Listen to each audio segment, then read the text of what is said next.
ओम शांति। 5 अगस्त 2023।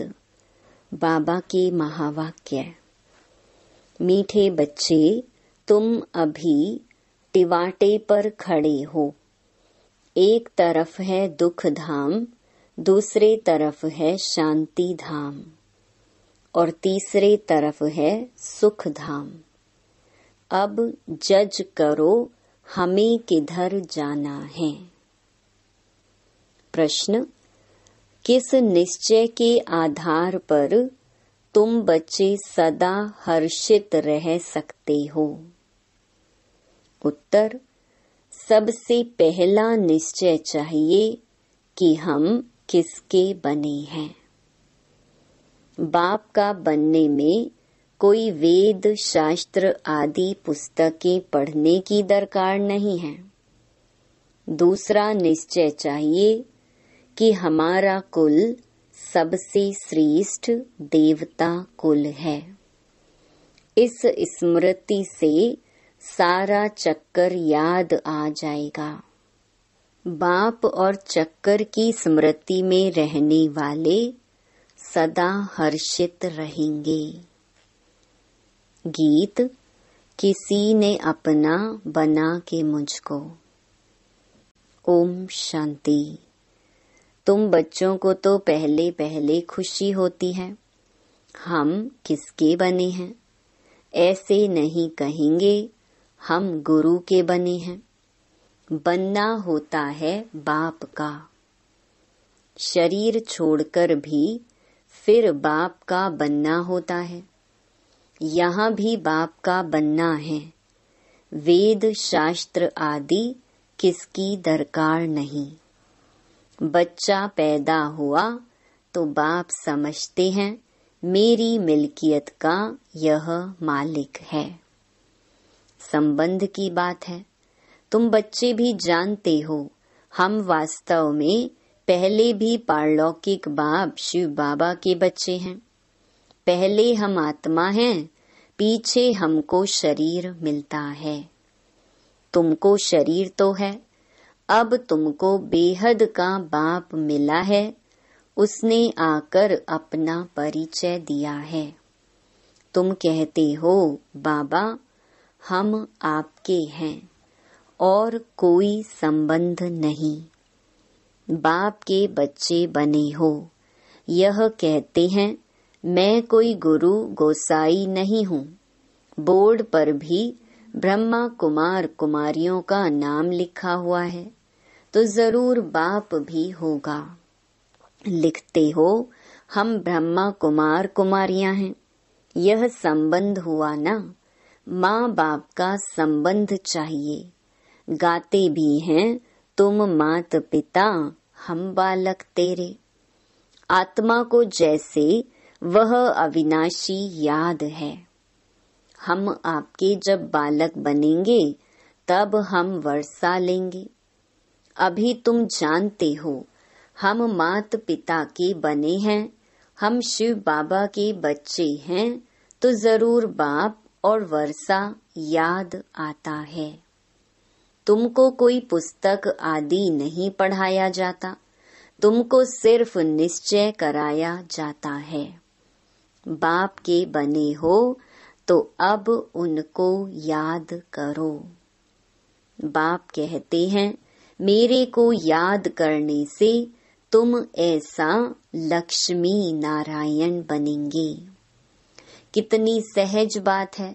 विशाल बुद्धि होना चाहिए ना। और तो कुछ नहीं समझाते हैं, सिर्फ अपने कुल की बात ही बतलाते हैं कि कैसे हम 84 के चक्कर में आते हैं। बाकी वेद शास्त्र आदि पढ़ने से भी तुमको छुड़ाते हैं। बाप को ही याद करते रहना है। यह भी बुद्धि में है कि सृष्टि चक्र कैसे फिरता है। उसके आदि मध्य अंत को जानने से ही तुम ऊंचते ऊंच बनते हो, स्वर्ग के मालिक बनते हो। तुमको सदैव के लिए हर्षित मुख बनाता हूँ। कितनी सहज बात है। परंतु फिर भी भूल जाते हो। क्या कारण है? माँ बाप को कभी बच्चे भूलते नहीं हैं। बाप और वर्षे को याद करो तो सदैव हर्षित रहेंगे। जब कोई दुख होता है तो बाप को ही याद करते हैं। जरूर बाप ने सुख दिया है। कोई दुख देते हैं तो कहते हैं हाय बाबा, हाय भगवान। हर जन्म में हाय हाय करते आए हो। अब तो तुम बच्चों को बिल्कुल सहज समझाते हैं। भल तुम तंदुरुस्त ना भी हो, कितने भी बीमार हो, तो भी तुम सर्विस कर सकते हो। जैसे बीमारी में मनुष्य को कहते हैं राम राम कहो, तुम भी बीमारी में फिर औरों को बोलो शिव बाबा को याद करो। यह जरूर औरों को याद कराना पड़े। मरने की हालत में भी तुम यह नॉलेज औरों को दे सकते हो। परमात्मा के तुम बच्चे हो, उनको याद करो। शिव बाबा बेहद का बाप है, वही वर्षा देंगे। सर्विस का शौक होगा तो मरने समय भी किसको ज्ञान देंगे। ऐसे नहीं हॉस्पिटल में पड़े रहें और मुख बंद हो जाए, मुख से कुछ न कुछ निकलता रहे। कितनी अच्छी अवस्था होनी चाहिए। बीमारी में भी बहुत सर्विस कर सकते हैं। मित्र संबंधी आएंगे, उनको भी कहेंगे परमात्मा को याद करो। वही सबका रखवाला है, इसलिए शिव बाबा को याद करो। वह एक है।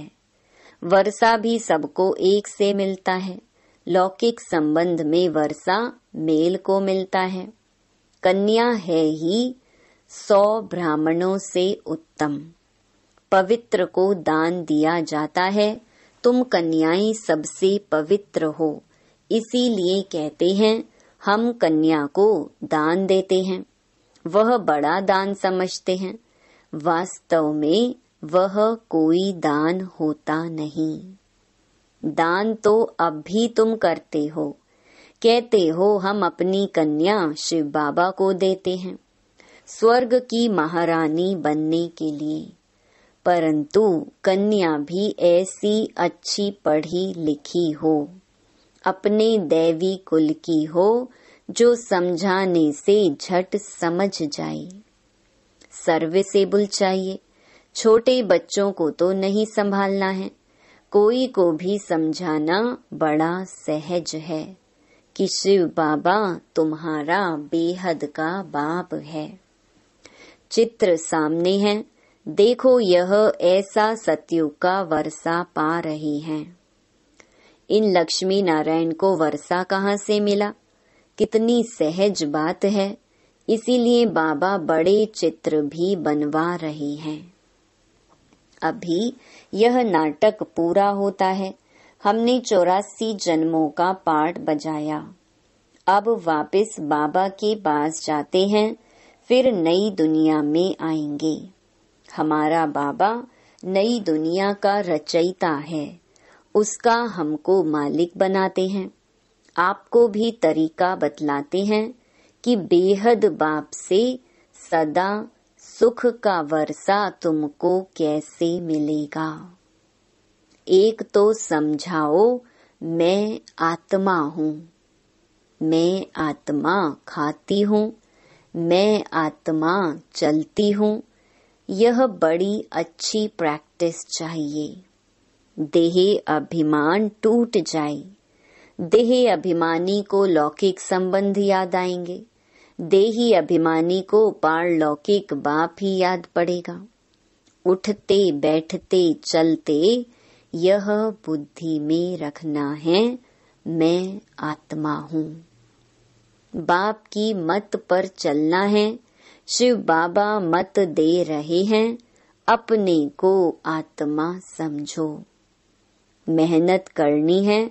स्वर्ग के भांति तो बनेंगे, परंतु थोड़े में खुश नहीं हो जाओ। बल स्वर्ग में तो जाएंगे, परंतु पक्के मातेले बनो। मातेला उनको कहा जाता है जो बाप दादा को ही याद करते, दूसरा कोई याद पड़ता तो वह सौतेले हो जाते हैं। बहुत हैं जिनको दोनों याद पड़ते रहते हैं। यह बाप है अविनाशी स्वर्ग का वर्षा देने वाला। यह भी कुल है, वह भी कुल है, उनसे तो दुख ही मिलता है। बाकी अल्पकाल क्षण भंगुर सुख का वर्षा मिलता है। अब बुद्धि से जज करना है हम किस तरफ जा रहे हैं और किस तरफ जाएं, लौकिक तरफ व पारलौकिक तरफ। बुद्धि कहती है पारलौकिक बाप के बनकर हम क्यों नहीं स्वर्ग तरफ जाएं। लौकिक संबंध से जीते जी मरना है। पारलौकिक बाप का बनने से स्वर्ग का मालिक बनेंगे। यहाँ तो नरक के मालिक बनते हैं।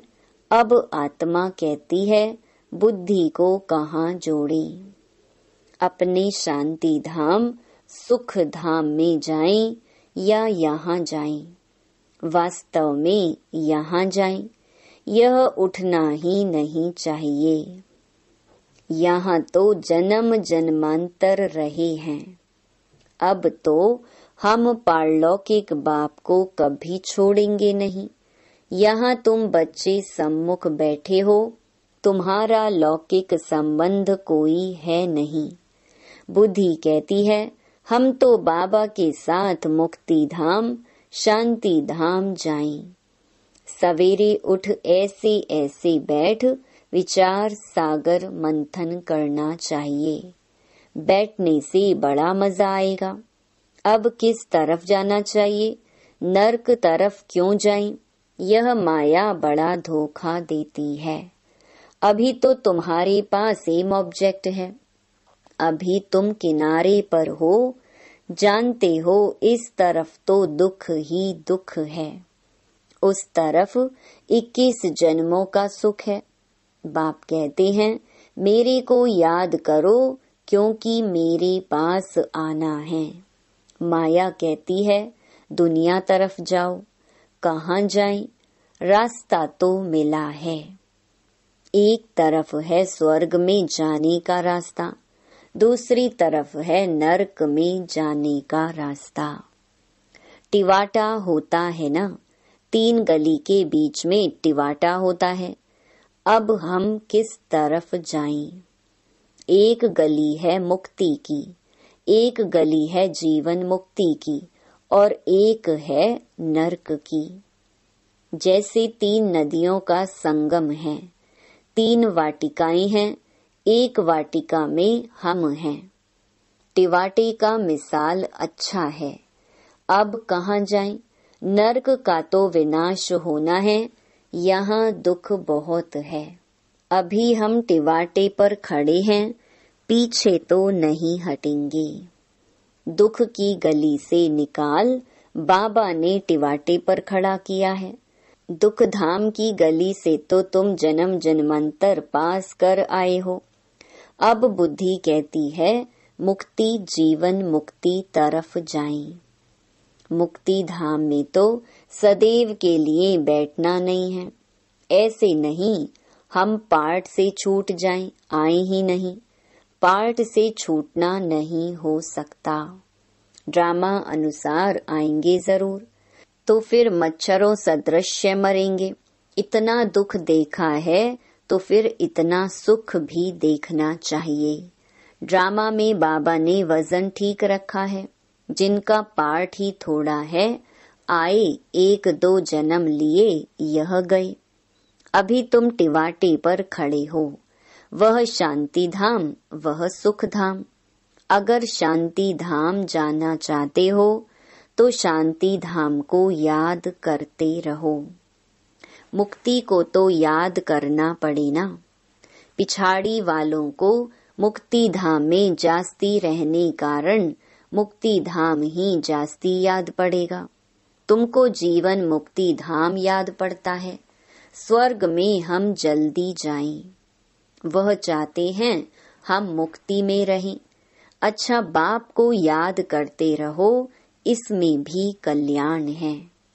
निर्वाण धाम में रहना चाहते, सुख धाम नहीं आना चाहते, तो इससे समझ जाएंगे इनका पार्ट नहीं दिखता है। तुम तो सुख धाम जाने वाले टिवाटे पर खड़े हो, पुरुषार्थ करते हो। मनुष्यों को तुम्हारा सच्चा योग पसंद आएगा।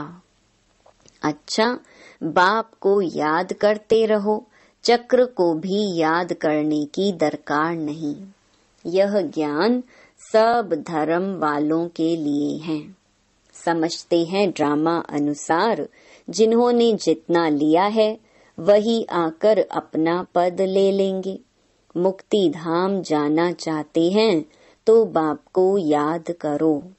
अगर चाहो हम सदैव सुखी रहें तो वहाँ सतयुग में शांति भी है, सुख भी है। जो जिस तरफ का होगा उनको वह वर्षा लेना है। सर्व का मुक्ति जीवन मुक्ति दाता तो बाप है ना। 1-2 जन्म लेने होंगे तो इसमें ही सुख भी देखेंगे, दुख भी देखेंगे। जैसे मच्छर आया और गया, वह कोई अमूल्य जीवन नहीं कहेंगे। तुम तो सदैव हर्षित रहने वाले हो, तुम लाइट हाउस हो खड़े हो। दोनों रास्ता दिखा सकते हो, चाहे मुक्ति धाम चलो, चाहे मुक्ति जीवन मुक्ति, दोनों को याद करो। इसमें शास्त्र आदि पढ़ने की कोई दरकार नहीं। कुमारियों के लिए तो बहुत सहज है, क्योंकि सीढ़ी नहीं चढ़ी है। छोटेपन में पढ़ना अच्छा होता है, क्योंकि बुद्धि अच्छी होती है, कोई की याद नहीं रहती है। तुम सब कुमारियां हो, तुम्हें और कुछ करना नहीं है। सिर्फ पढ़ाई में लग जाओ, बस बेड़ा पार है। यह बातें बेहद का बाप ही समझाते हैं, जो फिर हमको स्वर्ग का मालिक बनाते हैं। चित्र भी हैं, हमको ऐसा बनना है। बाप कहते हैं, इस पढ़ाई से तुम सो देवता बनेंगे। अभी यह खेल पूरा होना है। मनुष्य तो घोर अंधियारे में पड़े हैं, तुम अब सोझरे में हो। बाप ने आकर नींद से जगाया है। यह बुद्धि को, आत्मा को जगाया जाता है। बाप आकर के जगाते हैं, जागो, सुख धाम के लिए पुरुषार्थ करो। जो तुम्हारे कुल के होंगे वह आते रहेंगे, वृद्धि को पाते जाएंगे। तुम्हारी प्रजा कितनी बनती है, तुम हिसाब लगा सकते हो। नहीं, कोई कितना सुनते हैं, कोई थोड़ा सुनकर चले जाते हैं, हिसाब थोड़े ही निकाल सकते हैं। बड़ी माला, छोटी माला, साहूकार, प्रजा कैसे बनती है, कौन बनते हैं, वह सब बुद्धि में है। मुख्य सूर्यवंशी महाराजा महारानी कौन बनेंगे, फिर चंद्रवंशी कौन बनेंगे, कितनी प्रजा बनना है, सब बातें तुमको यहाँ बतलाई जाती हैं। सारे झाड़ अथवा सभी धर्मों के चक्र के बीच से कैसे टाल टालियां, पत्ते आदि निकलते हैं, अभी भी पत्ते निकलते रहते हैं। वहाँ निराकारी दुनिया एकदम खाली हो जाएगी, फिर विनाश होना चाहिए। बड़ी लड़ाई में करोड़ों मरे होंगे, अनगिनत। यहाँ तो कितने खलास होंगे, बाकी थोड़े सतयुग में आकर राज्य करेंगे। अभी तो कितने मनुष्य हैं, अन्न ही इतना नहीं।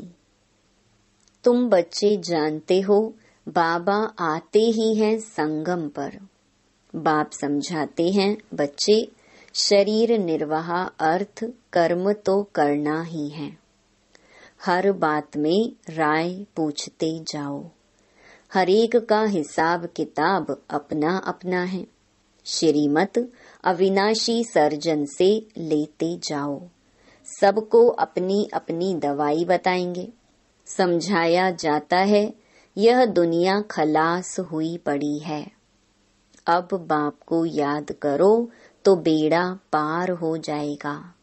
बाप आए ही हैं नरक का विनाश कर स्वर्ग की स्थापना करने।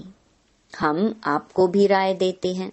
श्री श्री से मिली हुई श्रीमत हम आपको भी देते हैं।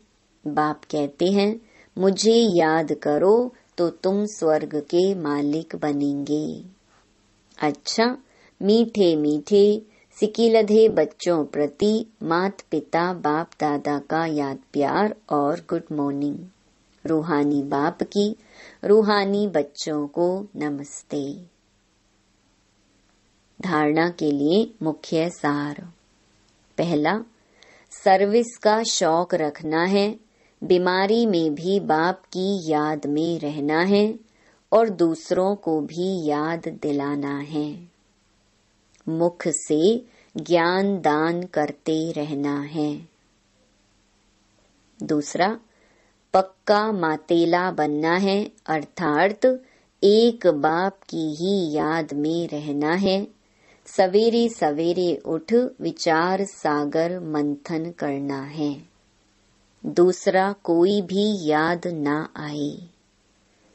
वरदान, अपनी शुभ और शक्तिशाली भावनाओं द्वारा विश्व परिवर्तन करने वाले विश्व कल्याणकारी भव। आप बच्चों के मन में सदा यही शुभ भावना है कि सर्व का कल्याण हो। हर आत्मा अनेक जन्म सुखी हो जाए, प्राप्तियों से संपन्न हो जाए।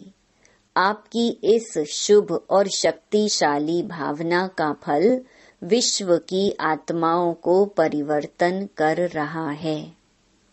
आगे चल प्रकृति सहित परिवर्तन हो जाएगा, क्योंकि आप संगम युगी श्रेष्ठ आत्माओं को ड्रामा अनुसार प्रत्यक्ष फल प्राप्त होने का वरदान है। इसलिए जो भी आत्माएं आपके संबंध संपर्क में आती हैं, वह उसी समय शांति व स्नेह के फल की अनुभूति करती हैं। स्लोगन, त्रिकालदर्शी स्थिति में स्थित रहकर निर्णय करो तो हर कर्म में सफलता प्राप्त होगी। ओम शांति।